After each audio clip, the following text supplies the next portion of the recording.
délivrer avec l'aide du Saint-Esprit. Je me prénomme Justin. Je m'appelle Lénessana. Je suis marié d'une seule femme. Je n'ai pas la vision, encore moins la révélation d'avoir une deuxième.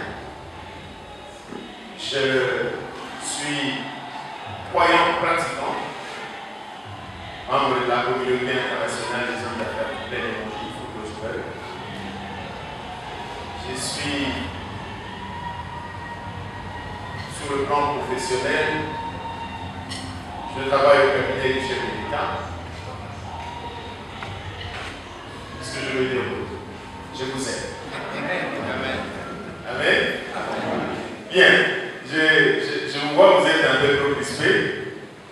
Je voudrais que vous regardiez votre voisin. Vous esquissez juste un sourire. Parce que, s'il vous plaît, un sourire.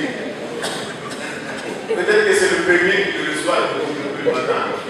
Juste un sourire, ça fait du bien. La Bible dit, réjouissez-vous, je le répète, réjouissez-vous dans le Seigneur. Amen. Amen. Et la Bible dit dans Éphésiens, 1er chapitre, 3e verset, béni soit Dieu, le Père de notre Seigneur Jésus-Christ, qui nous a bénis de toutes sortes de bénédictions spirituelles dans le lieu céleste en Christ. Chers frères, il y a un ennemi qui a l'habitude de me dire, on a des ennemis gratuits partout. Des ennemis gratuits.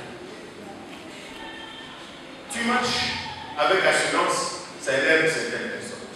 Il y a quelqu'un qui faut t'emmener la fière. Tu n'as rien fait. Mais il se met dans une situation de colère. Je veux que tu bénisses ton frère qui est en face de toi. Regarde-les, il prononce 2 ou 3 mots de bénédiction. Frère, bénis-le. Bénis-le. Oui, c'est très important. Ma soeur, vous ne bénissez pas le frère? Oui, voilà. Oui.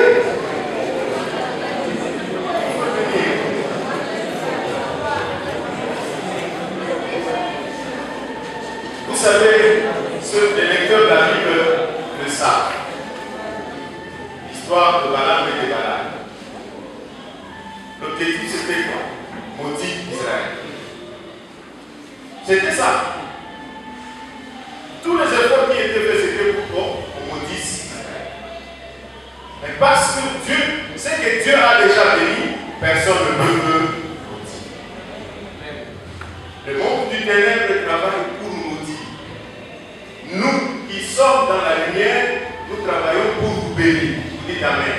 Amen. Voilà, c'est comme ça que c'est toujours bien de bénir chaque fois que vous avez l'occasion. Alors, il m'a été demandé de vous en prévenir sur l'impact de s'ouvrir à Dieu. Et le verset principal, il est connu de tout le monde. Nous allons le lire dans Romains, chapitre 12e, le premier verset. Moi, je vais lire dans la version Parole de vie.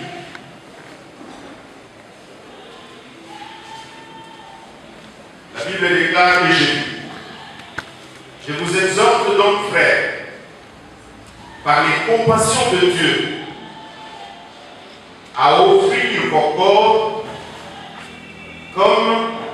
Non, ça c'est lui, c'est bon. Excusez-moi.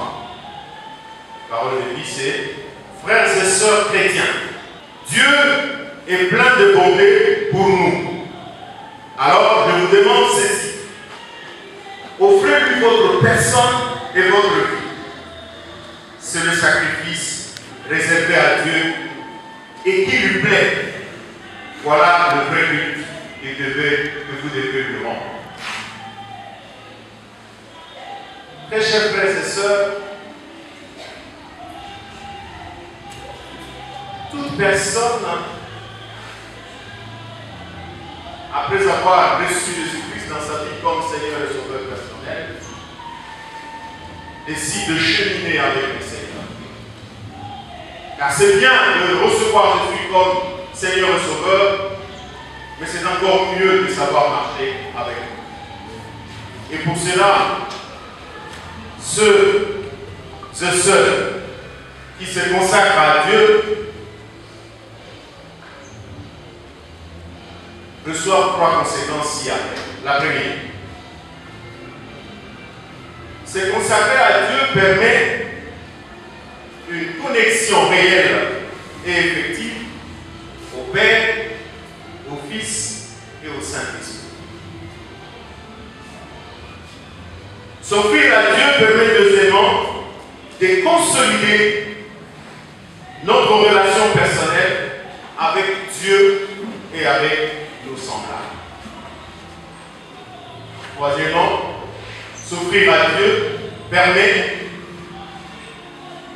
de faire grandir en nous le ministère du donné. Bien aimé, la Bible se résume dans le donné.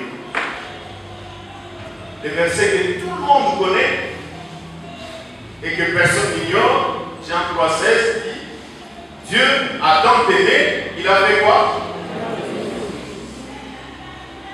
Et Christ, il nous a tellement aimés, il a fait quoi? Il s'est sacrifié. Le Père a donné, le Fils s'est donné. Et nous, lorsque nous recevons Jésus-Christ, nous nous donnons à lui. Nous abandonnons tout ce qui était pour nous avantageux. Comme il m'a été dit, j'aurai 3 jours. Donc aujourd'hui, sur la partie introductive, je vais m'appesantir sur le premier point. Le premier point des avantages de pouvoir que l'on bénéficie lorsqu'on se donne, on s'offre à Dieu. Je parlerai aujourd'hui de la connexion réelle et effective avec Dieu, avec le Fils et le Saint-Esprit. Très chers frères et sœurs, j'ai dit des choses par lesquelles je suis passé. Je viens vous dire ce que j'ai vécu. Je ne viens pas vous raconter des histoires. Ceux qui s'offrent à Dieu réellement, comme il est écrit dans Jean 17, verset 21 à 23, eh bien, ils sont unis à Dieu et demeurent en Christ. Parce que la Bible dit dans Jean, chapitre 17, verset 21, je le lis.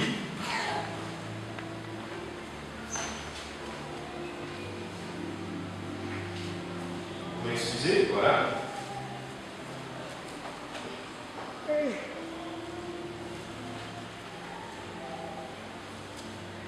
Afin que tous soient un, comme toi, Père, tu es en moi, et que comme moi je suis en toi, afin que eux aussi soient un en nous, pour que le monde croie que tu m'as envoyé.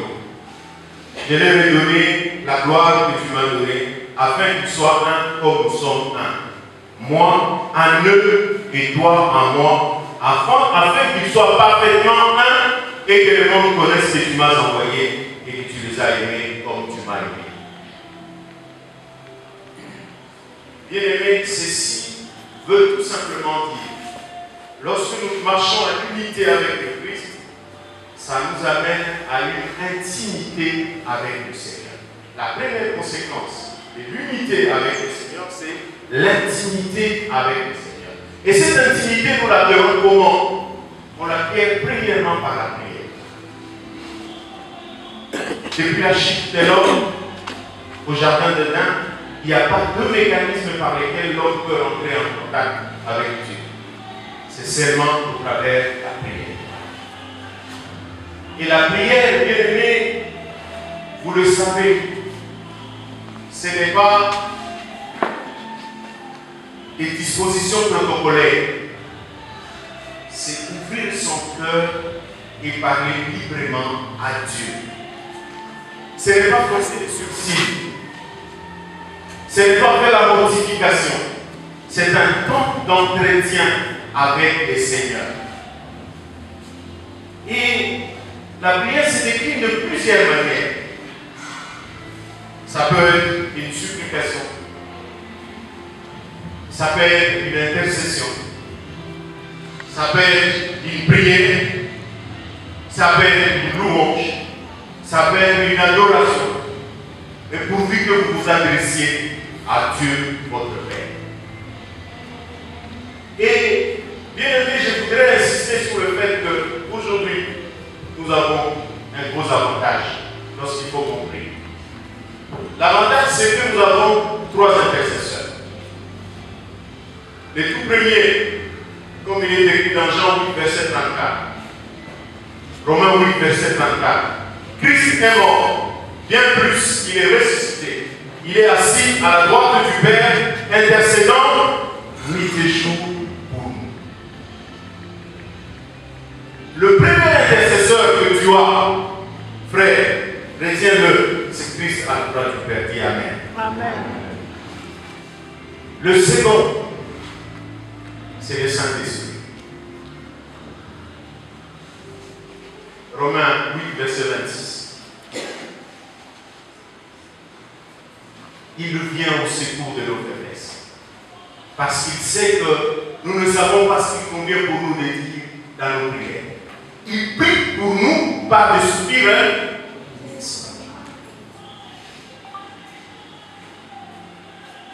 C'est pourquoi, dans votre culte personnel, il est toujours important de solliciter à la fois l'intercession du Christ et l'intercession du Saint-Esprit. Parce que si tu es en relation et en communion avec le Saint-Esprit, il va intercéder en votre faveur. Voilà pourquoi, bien aimé, il ne faut pas attrister le Saint-Esprit. Si vous attristez le Saint-Esprit, le service que vous devriez bénéficier de sa part, vous vous en privez vous-même. On attriste le Saint-Esprit par notre mauvaise conduite,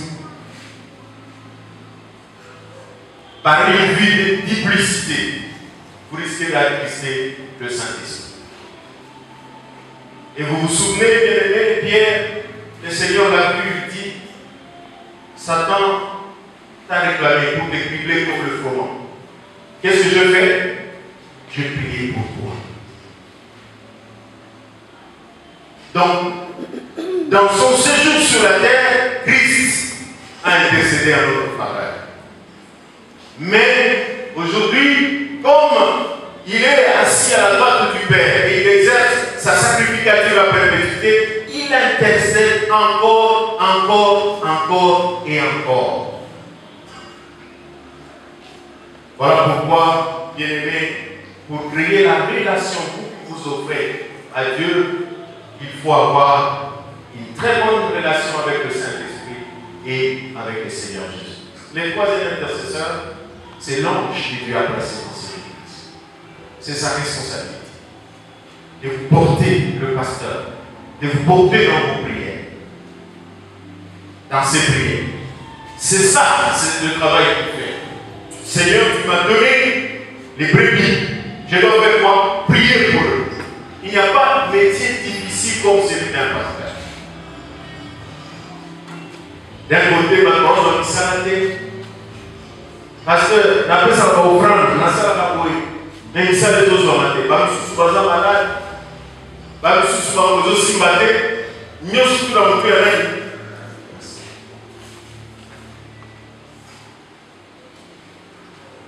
Vous qui vous consacrez au Seigneur, notez que vous avez 3 intercesseurs. Le premier, c'est le Christ. Le deuxième, c'est le Saint-Esprit. Et le troisième, c'est votre serviteur, le pasteur. Deuxième dimension de l'intimité avec le Seigneur, pour tous ceux qui se consacrent à Dieu, c'est la méditation de la parole. Je vous dis les choses que vous connaissez. Il n'y a rien de nouveau par rapport à ce que j'ai dit. Mais je vais insister parce que quand vous vous offrez à Dieu, quand on vient à Christ, il y a les escaliers par lesquels on monte pour arriver à un niveau. Ce sont les mêmes escaliers par lesquels vous êtes montés qui vont vous maintenir au niveau le plus élevé. La méditation de la parole, c'est l'aliment spirituel pour les enfants. Bien-aimés, comment vous saurez que Christ a vaincu les diables et que vous êtes victorieux à cause du sang de l'agneau? Comment vous les saurez si vous méditez par la parole de Dieu? Je ne parle pas de la lecture simple qui consiste à lire et à lire. Je parle de réfléchir ce qui est écrit. En regardant, suivant la méthode de nos amis de la Bible pour la lecture de la Bible, pour se poser des questions.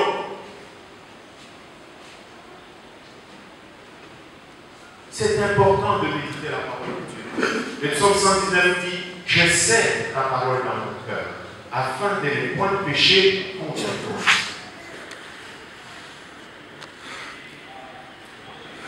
À chaque train enflammé de l'ennemi, il y a une parole de Dieu appropriée.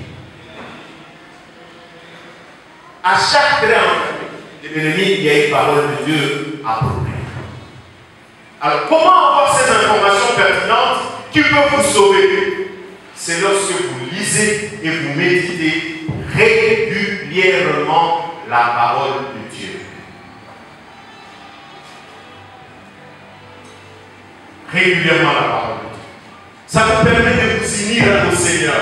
Ça vous permet de vous approcher du Seigneur. Ça vous permet non seulement de recouvrer la bonne santé mentale, la bonne santé physique, mais aussi l'intelligence et la sagesse. On l'acquiert par la méditation et la parole de Dieu. Chers amis, le troisième impact de l'intimité avec le Seigneur, c'est savoir écouter Dieu. Quand vous lisez l'Exode à partir du 3e chapitre, jusqu'à la fin, vous allez voir que Moïse ne faisait rien par lui-même. Tout ce que Moïse faisait, il entendait des cris. Tout ce qu'il faisait, il entendait du Seigneur. Développer une intimité avec le Seigneur te permet d'écouter Dieu. Et le Saint-Esprit te parle de la part du Seigneur. Ça te permet de gagner du temps. Au lieu de frapper les coups en désordre, tu sais que je vais frapper un coup ici et la chose, je trouve la solution. Savoir écouter Dieu pour recevoir des directives, pour recevoir des orientations et pour être réclamé. Le quatrième impact de l'intimité avec Dieu, c'est que cette intimité permet la transformation de votre structure intérieure. Très chers frères,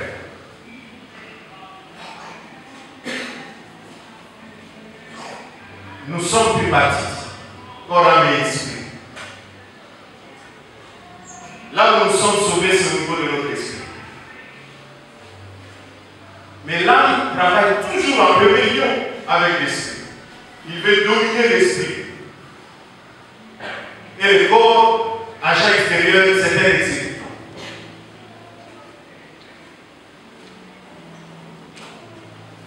Si vous n'avez pas une bonne relation, une intimité avec le Seigneur, vous serez comme du sucre. Le sucre qu'on met dans l'eau. Souvent, nous disons que le sucre au salé est quand même un sucre. Pour que ce sucre n'aille il faut s'arrêter au ballon.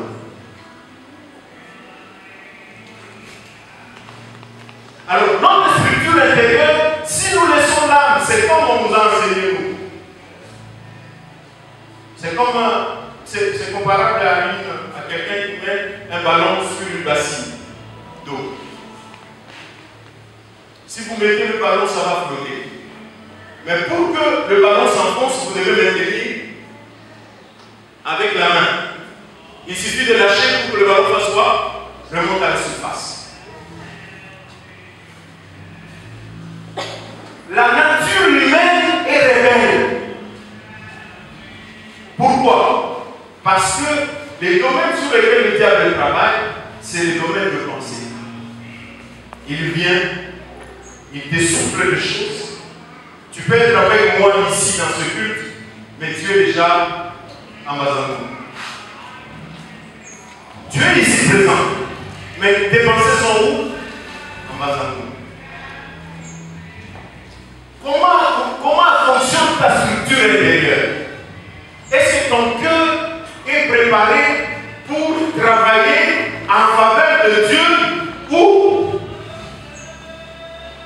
lorsque tu arrives au culte, tu es un bon chrétien, il suffit de sortir ici, tu penses déjà à autre chose.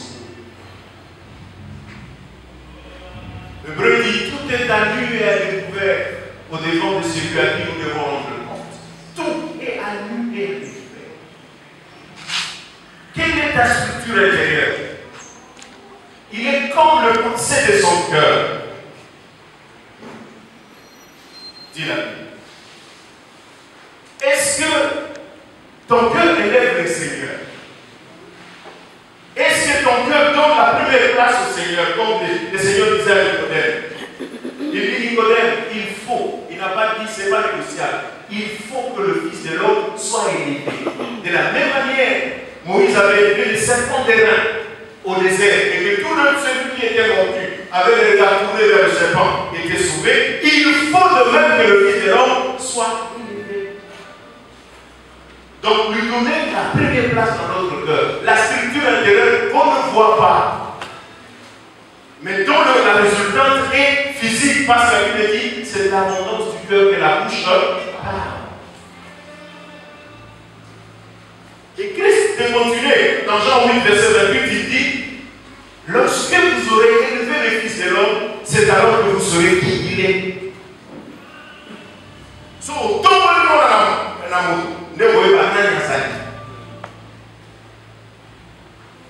tout ça, ça se passe dans notre intérieur, dans notre structure intérieure. C'est là, là où se passe le vrai combat. Dois-je aller, ne dois-je pas aller? Dois-je faire, ne dois-je pas faire?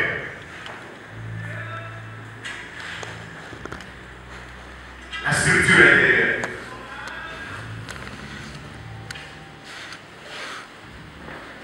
Et le dernier impact de l'intimité avec le Seigneur, c'est la connaissance de Dieu. 2 Pierre 1, verset 3. La connaissance de Dieu. 2 Pierre 1.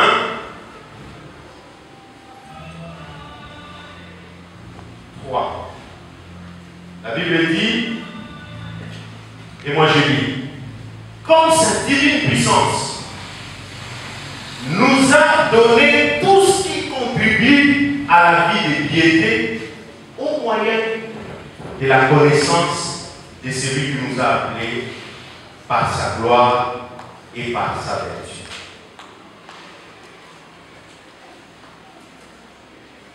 La divine puissance de Dieu nous a donné tout ce qui contribue à la vie et à la piété au moyen de la connaissance.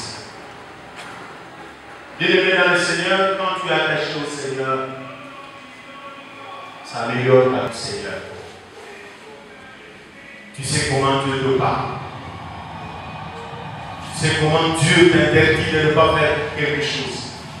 Et d'ailleurs, souvent, quand vous voulez faire quelque chose qui n'est pas bon, vous manquez la paix. Vous n'avez pas la tranquillité. Vous êtes dans l'inquiétude. Vous êtes dans le tourment.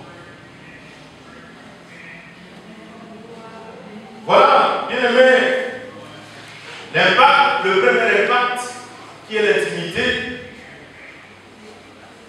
qui est décliné en ces 5 points, que je voudrais que ça ne reste pas comme la femme là qui disait au Seigneur, heureux les saints qui t'ont porté et ma mère qui t'ont arrêté. Une très belle parole, parce qu'il était très impressionné par le discours de Christ. Et Christ le recadrait pour dire heureux celui qui écoute la parole de Dieu et les met en pratique. Deuxième impact, la maturité. Nous livrer à Dieu, nous offrir à Dieu, nous donne l'intimité comme premier impact. Deuxième impact, la maturité. La maturité n'a pas de mesure, mais elle est déterminée par la profondeur de la relation avec le Seigneur et sa parole. C'est ça, la maturité. Et le fait de connaître la parole de Dieu en profondeur, le fait de connaître Dieu en profondeur, et que vous avez connaissance de ce que Dieu dit dans sa parole, ça vous rend un homme mûr.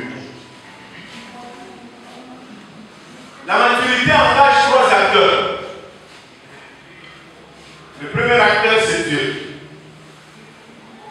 Le deuxième acteur, ce sont les semblables. Et le troisième acteur, c'est toi-même.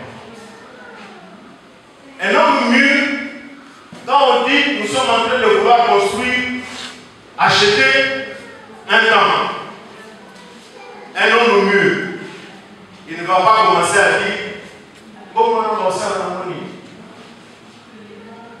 Est-ce que vous avez sûr que on va faire? Non, la maturité ne se questionne pas comme ça. Vous dites Amen. C'est l'œuvre de Dieu. Je n'ai pas besoin de faire des intimidations dans l'œuvre de Dieu.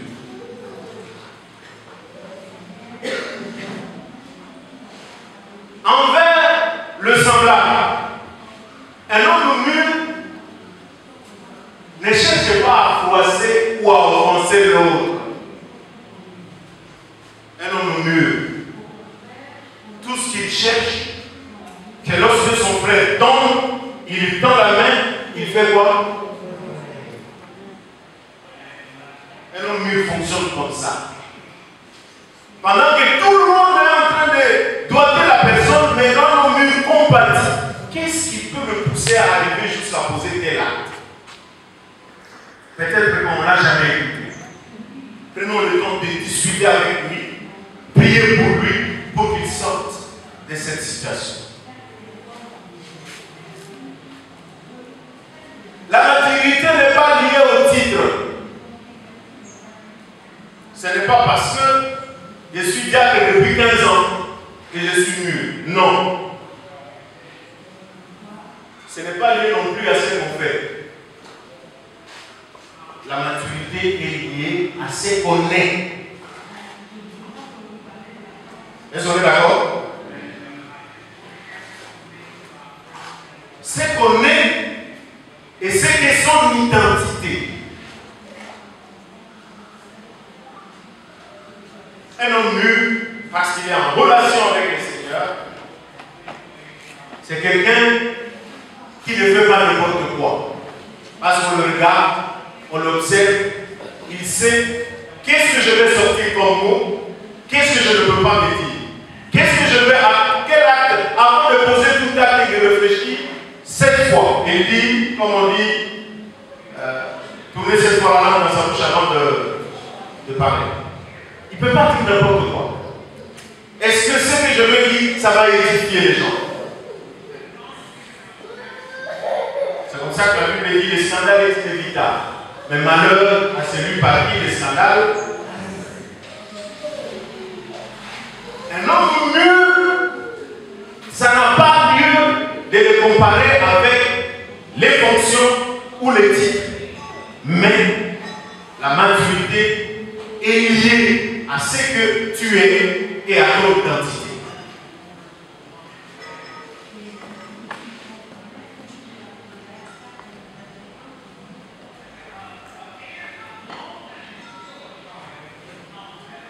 1 Timothée 6,6 vante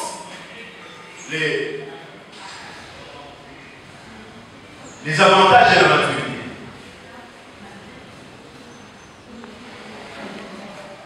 Notamment le vertu de contentement. Un homme mûr, voilà. Contentement, voilà. Un homme mûr, bien aimé, c'est un homme qui a développé le contentement. C'est-à-dire, oh, dans un amour, dans un demi-bongo. Amen. Le contentement. Parce que la source de beaucoup de problèmes, c'est le manque de contentement.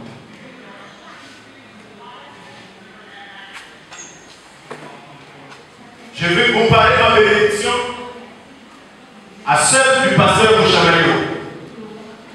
Mais est-ce que tu connais les sacrifices qu'il a consentis pour arriver à ce qu'il a? Tu ne le connais pas, mais tu veux simplement te mettre à te comparer à lui et au communauté Marikounia.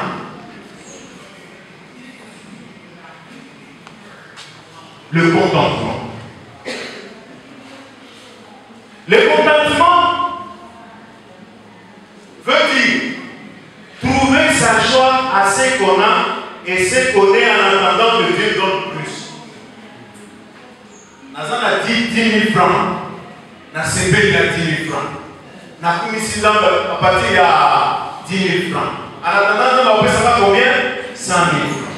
C'est ça le contentement. Le grand piège qui vient d'aimer, c'est de vouloir comparer sa bénédiction à celle de l'autre. C'est ça le grand piège. Et lorsque on fonctionne dans le contentement en tant qu'une personne mûre, on rend grâce à Dieu, à ce qu'on a. Et on sait que Dieu est donnera. Bien aimé, je vous l'ai dit. Tout ce qui marche avec le Seigneur réalise le problème. J'ai pensé que vous allez dire Amen. Comment vous êtes comme ça, comme si c'est faux? Tout ce qui marche bien avec le Seigneur réalise les problèmes. Amen. Et ça va lentement, mais sûrement.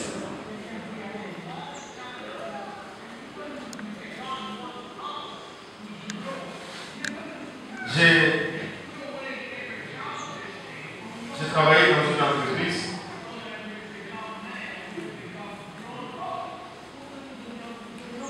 et Dieu m'a permis, par sa grâce, que je conduise un chapitre, c'est le chapitre 7 noyau, qui est composé de 20 à 25 personnes au niveau du groupe gospel. Et je suis venu au Seigneur dans un environnement très accidenté. Je travaillais dans une brasserie. Et en plus, j'étais délégué commercial.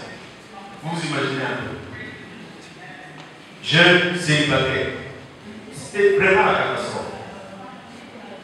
Et le jour où je me suis converti, je rentre au service parce que nous étions une équipe de commerciaux. Les collègues me disent,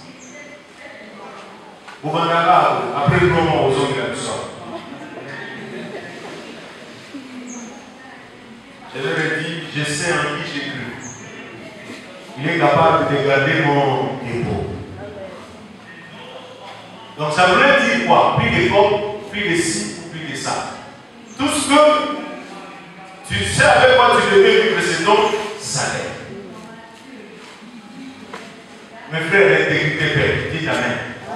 Quand vous marchez bien avec Dieu, il y a un prix certes à payer, mais l'Éternel récompense toute intégrité. Et dans cette affaire-là, le peu de ressources que j'avais, je marchais à pied. On n'avait même pas de moto, parce qu'on était des jeunes délégués commerciaux, le temps qu'on nous confirme. On nous a confirmé 11 mois après. Mais un jour,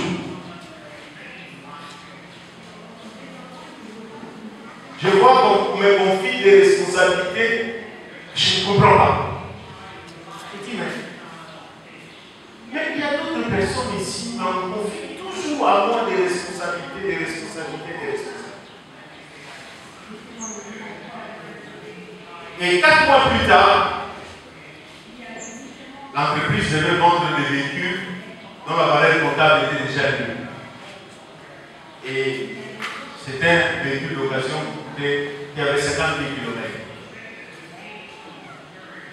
Alors, notre directeur dit, au lieu de passer par la vente aux enchères, lui, vous lui donnez ce véhicule à 1 250 $.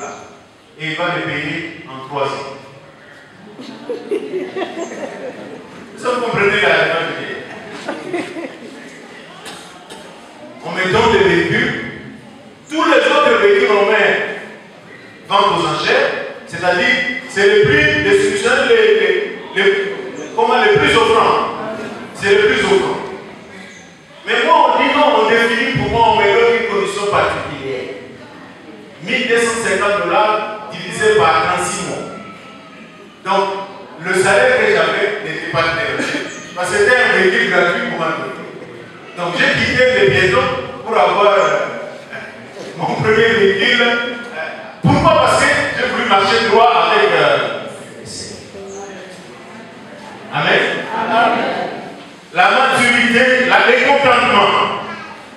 Les contentements n'est ni un manque d'ambition, mais c'est une gestion d'ambition. Alléluia. Alors, on le note, nous avons un autre. Nous avons dit que nous avons donc, les gens ont ambition, mais on dit, mais le col a déjà besoin d'intimité dans le col. Au semble là, au méditer le balazan, au colis dans le zambé, au yémi au sala, monter maintenant la carte, ils sont au bimba pour l'instant dans le zambé. Après, au suite des zambés, c'est là. Alléluia. Et dans cet environnement-là, il y a un prophète qui est venu me voir et me dit, le Seigneur me dit, tu dois passer. Je me regarde d'abord comment je suis. Il est où toi? Alléluia. Mais j'ai gagné 500 $ à la banque. 500. Et où toi? Pour passer. Tu vas prophète de Dieu à l'enlever. Mais un jour, 4 ou 5 ans après, on était en prière, l'Esprit me dit, je t'avais dit, tu n'auras pas passé. Aujourd'hui, tu n'en as pas. J'ai dit, Dieu est fidèle. Alléluia. J'ai dit, Dieu est fidèle. Donc, quand tu te contentes de ce que Dieu te donne, ce n'est pas que tu n'as pas d'ambition. Tu as de grandes ambitions. Mais tu acceptes d'abord la situation actuelle. Alléluia. Le contentement est une preuve de foi et de confiance en Dieu.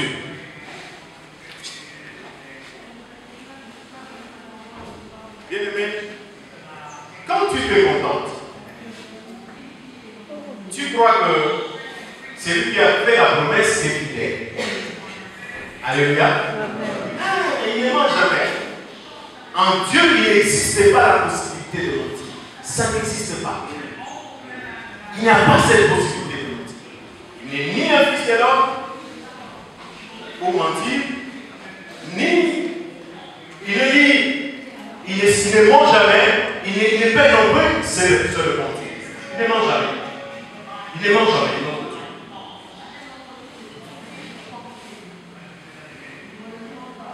Le contentement, on ne le subit pas. Le contentement s'apprend dans la communion avec le Seigneur. Un homme mûr. C'est pas que tu subis le contentement. Oh,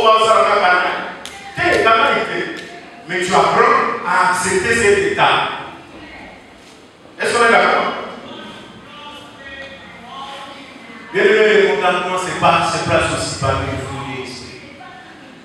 Un homme qui accepte ce qu'il est et ce qu'il a, c'est comparable au fruit de l'esprit. Parce que tu fais moins de débats en se contentant.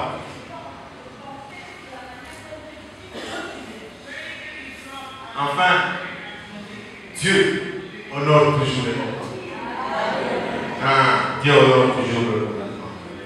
C'est pourquoi je disais, il ne faut jamais menacer l'œuvre de Dieu. Parce que tu n'as pas été choisi pour faire le du Coran. Un jour, j'étais ici sur 24. Kabila devait aller déposer le jeune de frère sur la place de Mumba. Alors, il y avait deux jeunes gens devant moi qui parlaient entre eux. Il y avait un Mumba qui venait comme ça. Alors, l'équipe d'avance là avançait. On dit, alors, les deux jeunes gens, l'un commençait à dire, pouvoir essayer l'autre quoi. Vous pouvez bien vous acheter. Donc avant là, tout déjà dans le Fumolande là. Bongo, nous avons eu cette là quoi. Alors l'autre là lui dit, non mais, faut-il là. Alors il lui regarde, il dit, vous avez des gens pour là. Vous savez quoi? Vous ne pas, ça va l'autre qui est là.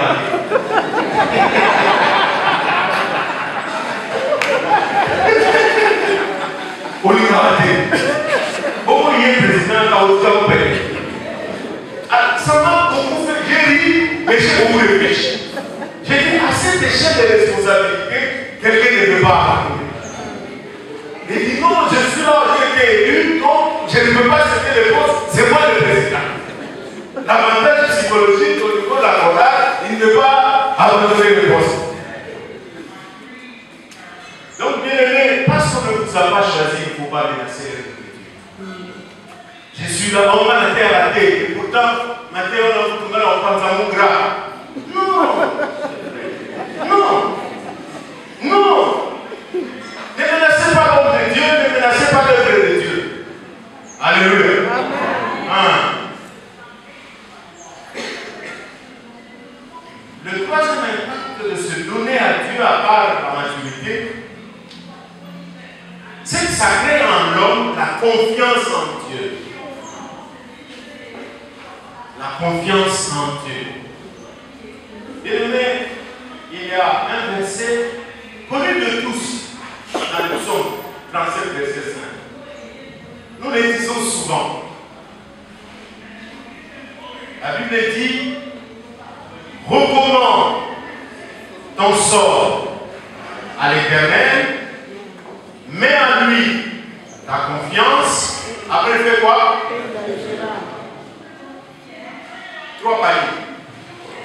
Le premier palier, c'est recommander son sort.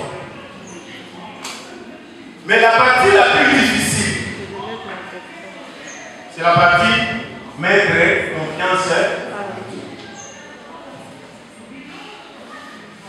Voilà pourquoi, chers frères, Éphésiens 4, verset 6 dit, ne vous inquiétez de rien. La Bible nous interdit de...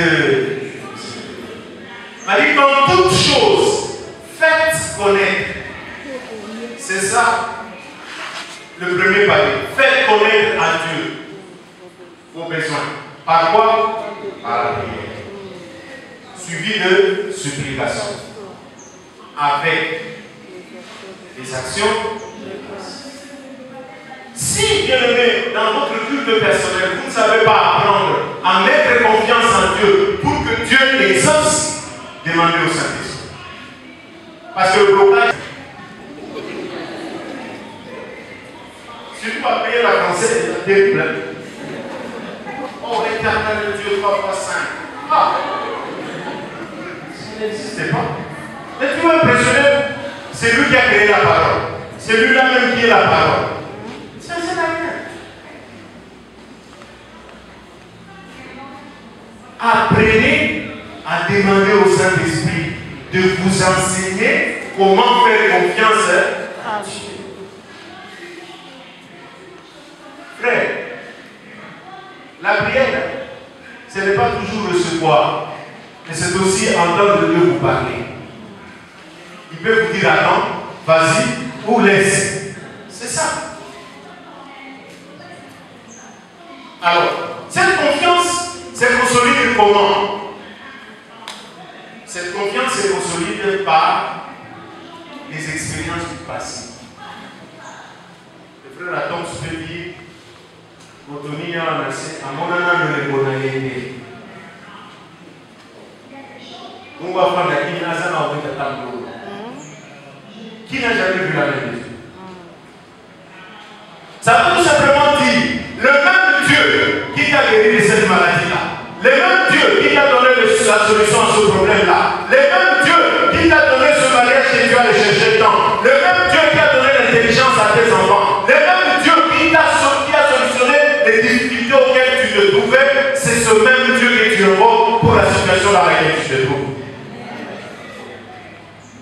Vous savez, David a fait cette expérience. On l'envoie là, rejoindre de ses frères pour donner la nourriture.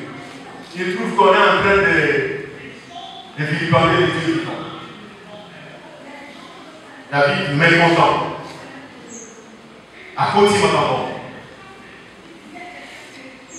on vient, le roi lui dit, tu es petit. Il dit, non, pas petit, oui. Mais, Nabouma pousse. Alléluia. Nabouma lion. Alléluia. Ngaïka de nos enfants en pétia. Dis pas maintenant en bataille. Amen. La confiance en Dieu se consolide aussi. C'est comme ça que Dieu demande que nous devons rendre continuellement des actions de grâce.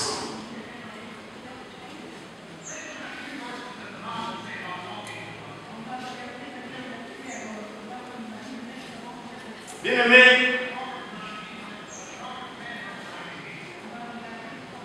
les souvenirs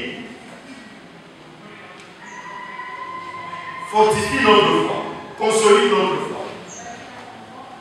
Mais la confiance, c'est aussi croire en soi-même. Il y a d'autres personnes ici, on dit on va acheter la parcelle. 120, 100 000, c'est le minimum. Mais si on arrive jusqu'à 125 000, lui commence à regarder, ce frère ici va devenir l'autre va devenir comme ça. Il n'est pas par lui-même. Alléluia. On va parler de ça. On va parler du troisième point qui est la garantie dans le ministère de Dieu. J'ai été invité à la mairie protestante de ma ville. Ils avaient déjà un local. Mais on devait construire. Bon. Il y a pas vraiment de résistance. Même pour demander l'argent, c'est compliqué. Il n'y a pas de résistance. Mais bref, on a fait le travail avec les bien-aimés. Et finalement, le temple est fini. Et nous avons été invités également au niveau de l'aumônerie de l'Unité pour faire le même travail. Frère, aie confiance en toi-même. Quand on va faire la paix, bien aimé, ne regarde pas à tes moyens. Regarde aux ressources de Dieu. Regarde aux ressources de Dieu. Je vais vous livrer un secret. Tout ce qui donne ont deux conséquences. Première conséquence, croissance spirituelle. Deuxième conséquence, croissance financière. Amen.